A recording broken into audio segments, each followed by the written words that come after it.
and to the republic for which it stands, one nation, under God, indivisible, with liberty and justice for all.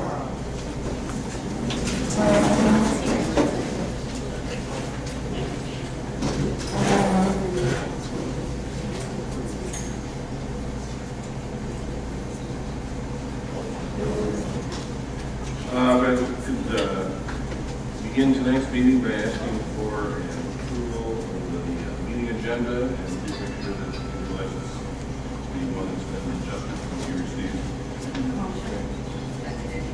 Any discussion? All in favor, please? Thank you. At this time, it is time for open board forum. This is a time that the Board of Education can set aside for an opportunity for the community to address the board.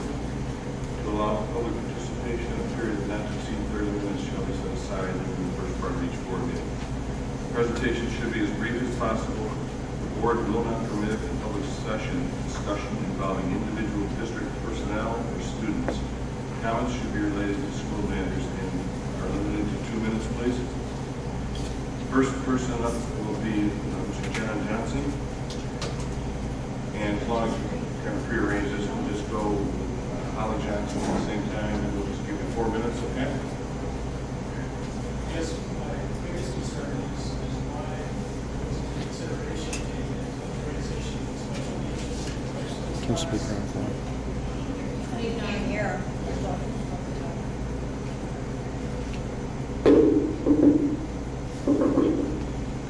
My biggest concern was why there was no consideration taken to the special needs children in life skills class as far as transition. I understand that you guys arranged 2 field trips to uncompleted classrooms. It's kind of like telling you guys, this is your new office, this is where you get to work, and trying to envision that this is going to be your workspace. Now you're doing that with children that really can't comprehend what their new classroom is going to look like.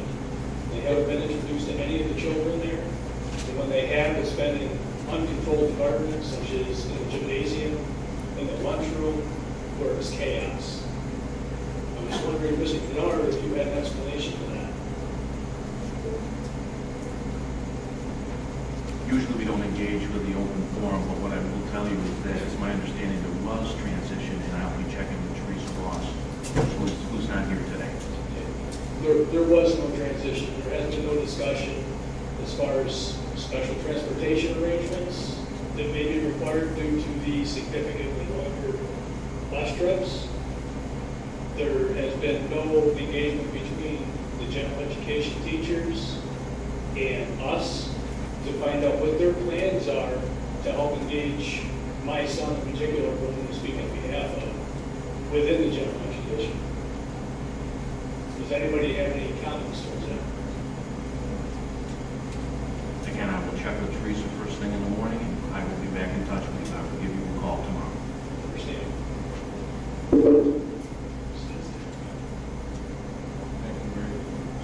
Thank you for your comments. Our other blue card speaker, Mr. John Hines, talking about safety issues at AA Cole.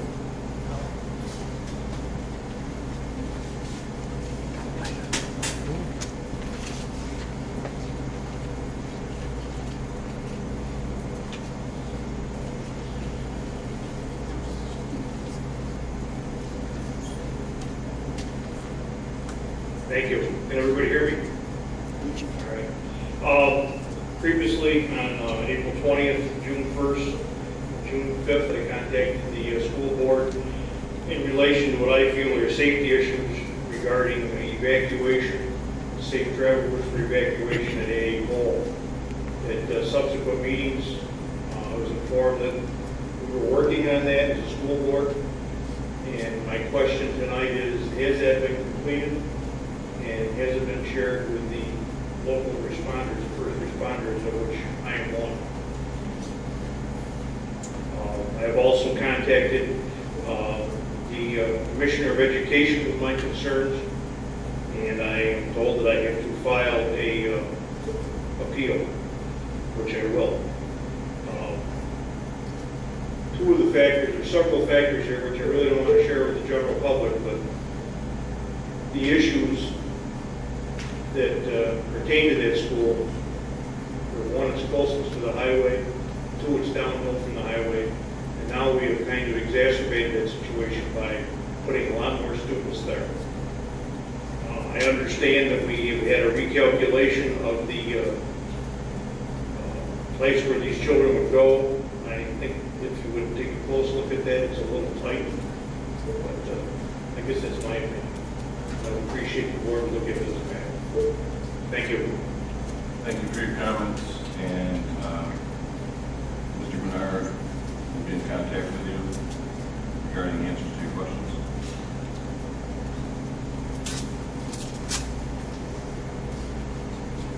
At this time, we can move on, please, to board forum. Put the ball in play, that's Anyone they would like to do. have the board forum tonight? I just do have a follow-up question, I guess, in terms of what Mr. Hines was speaking about. I do remember at the June 2nd, I believe, meeting at Hastings Mallory, it was discussed about possibly having a third party. Trina, maybe you remember discussing that, having someone come in to kind of be an impartial person to kind of ease everyone's concerns. And I guess I'm just wondering, following up, did that ever happen? Was there a reason why it didn't happen? If it didn't? This is it. Okay. We did have a couple of third parties come in with regards to the evacuation location. There was concerns regarding whether they would fit in there or not. The capacity does accommodate them. You have to remember that that evacuation is not to house or feed or shelter them. It's just to be there until the buses can get there to take them home. So we're set with that.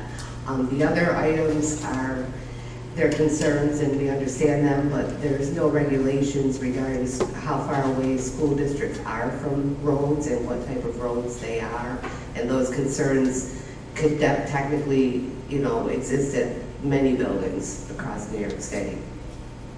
One thing too I was made aware of is that, for instance, the room that would be utilized for speech services does not have a window. Is that a concern that there's only one access point or for exiting? Is there any kind of regulation in terms of having children in a room with needing more than one exit point? This one I'm not going to say that I know the regulations fully. There has to be windows in full-size classrooms. Oh, that's as far as you know. That's as far as I know. Okay. So I don't know if there has to be, obviously there isn't windows in all offices and all of those types of areas. Sure. But I'm not sure what the regulation states as far as, if students can be in there for a small amount of time, but not a full day, that type of thing, so I couldn't speak to Is that. that something we can find out and verify for sure? Absolutely, Yeah, absolutely, and that is also my understanding. Okay. I would also say that I would think that there's no invalidation of compliance there. I mean, I spent most of my career teaching in rooms that had no windows or only had one access door to them because it wasn't full-size classrooms. And But as an adult, correct, not as a child, as an adult, you're kind of... I taught children. So the children weren't in there with you, Oh, weren't yes. speaking of your office? Okay. So I'm guessing that we're in full compliance with that. We will definitely answer. Anything else for board forum tonight? I would just like to comment on the fencing and so on that have been put up at Constantia. Back several years ago, Steve Fleischman, board member, was concerned about the speed limit right in front of Constantia. We solicited the state came back, and the speed limit was lowered, and within the past couple of years, a fence has been installed there. So I just want to clear that up. I just have one question for Joe. Joe, checking the party memo, I see the stuff with bus announcement. Do we have any idea what the percentage was of students that we reached with that? I can tell you, they were there all day, and it was tremendous. Teresa Burley heads us up. I can get you the numbers. I know they had sign-ins, and they were on their 4th legal pad, as far as last time I saw it. Yeah, if you can give me the numbers, that'd be great. Absolutely, absolutely.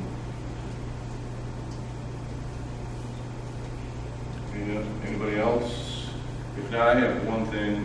We had briefly discussed this. I don't know if it was last year, it might have been 2 years ago. I received a petition, change.org, and I had made the statement if back when we were discussing and our way we conduct our elections for school board members. Now we all know that you have to specify which seat you want to run for, and then the election is held that way. This petition is to change that so that all board positions each year, the 3 that are up for election, would be at-large positions, and the vote would be conducted that way. I asked Mr. Menard just to review tonight, and if somebody's interested in doing this and wants to make a motion, but I didn't get the 100 signatures, and so it's here. But I'll let him review with you how the process would unfold if this is something we didn't decide to do. Yes, 2 years ago, this came up, and I provided the board with a memo looking at advantages, disadvantages, or thoughts, opinions on the open election. If the board chose to do that, we would have to put that on the ballot during the next board elections, and then if that had passed, it would be for the following school year. It has to go up for a public vote. I want to make you aware, excuse me, make all of you aware that I received that petition, and unless somebody wants to make a motion. I'm going to make a motion that we move forward with that. I think it's been something that's been on the forefront for a while. We're the only district that doesn't do an at-large election. It seems like it's the most democratic way to do it versus having to stand running against a person that's like so democratic. But I think it's much more of a way to do it. So I received the petition as well, and I told the person who put it up that I was in favor. Could I say, Joe, that I would like to have access to that memo that you provided to the board with the information regarding the pro programs, and I mean, it seems like that maybe everyone here might have had more information than I have at this point. I can resend that to the entire board. Okay, great. Is there a second? I'll second. Okay. Is there further discussion on the motion, which is to change our process to an at-large voting from running for a specific seat? That's So actually, you're gonna go ahead and just vote on it? Excuse me? Despite what I just asked for. I just said that I haven't had all the information, and you're gonna vote on it anyway. No? Well, I think they're just voting for further discussion, correct? I'm asking for discussion Oh, right I thought now. you were discussing it. Okay. No, I just asked for discussion, that's all I've asked Nice. so far. I have a little bit question for Joe. Joe, how would that be presented to the voters per se? I know it would have to be, of course, at the budget vote, but is it would it be its own line, or how would that? it would be, it's my understanding it'd be its own line, but obviously we would need to communicate this with the entire public in the district. Correct. Okay. Is there any other discussion? Do you want to, go ahead, Mr. Weather. I was going to suggest we table it for 30 days. We have 2 more members back here, so we can make a full board decision on it. I have no problem with that. And if anybody has any information they need to get, either they can do it. Okay, Earl, would you just make sure that it stays on our agenda so that we deal with that down the road when everybody's here and after everybody's had a chance to review the memo that Mr. Menard had from a couple years ago. Thank you. Moving on to item E, and we need to do item E1, which includes A, B, and C, approval of the school tax rate for 2014-15, approval of the library tax rate for 2014-15, and the star reimbursement approval for 2014-15. So I'm looking for a motion for E1, please, to approve that. Any discussion about it at all? All in favor, please? Okay, now at this time we need to take a moment and we all need to sign the school tax warrants. Just give us a few minutes to do that and then we'll be moving forward with the meeting.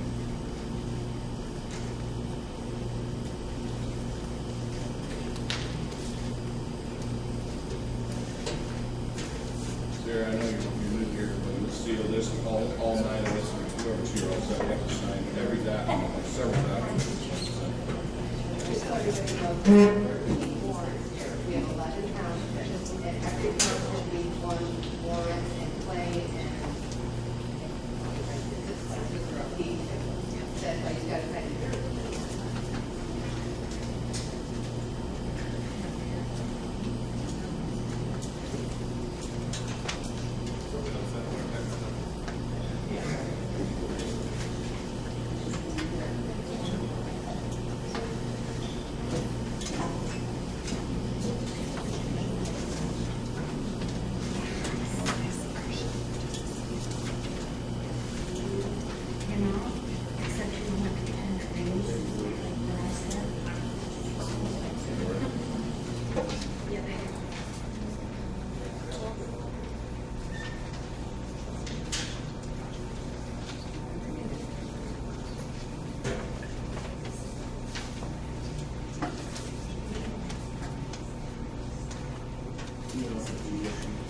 Okay, thank you all for being patient with us. We can move on to the next item, item E3, approval of a new course offer. Looking for a motion. Okay, any discussion on item E3? You know what, only that I think it's fantastic. I think that that's a fantastic offering. I'm glad there's half credit as well. They're going to get credit for it.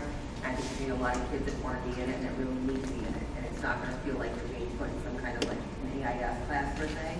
They're actually working towards bettering their skills as well as gaining credit towards graduation. I think that's, I'm so pleased to see the school doing this.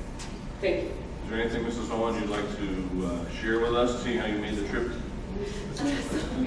Or Mrs. Orlando, I'm sorry. I've been here a while, I'm obviously. dating myself. Sorry. First of all, that we already have the staffing for this, and it's of no cost to the district. Can I just ask why it's being added so late in the summer now? Is in terms of, is this going to be a surprise to these students, or is there something else in their schedule that they're going to have to be giving up to have this now? Okay. Basically, it's a reworking of a class that already existed. Okay, great. And yes, the target will be freshmen for this, because they are obviously getting introduced to the new modules.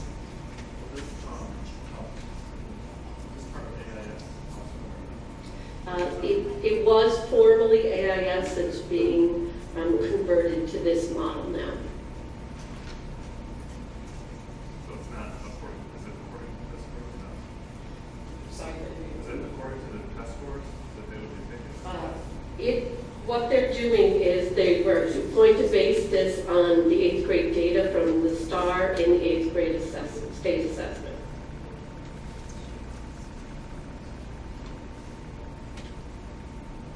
Any other questions? I just have to ask one more question. Is there, in terms of classroom success, I know in the media especially, and just parents concerned with the state testing, that students who are performing well in the classroom aren't necessarily performing well on some of the exams and the tests. Is it, you know, I wouldn't want to see a student flagged for this if they're doing well in the classroom. So is there, there's a broad picture, right, of looking at different aspects for each child.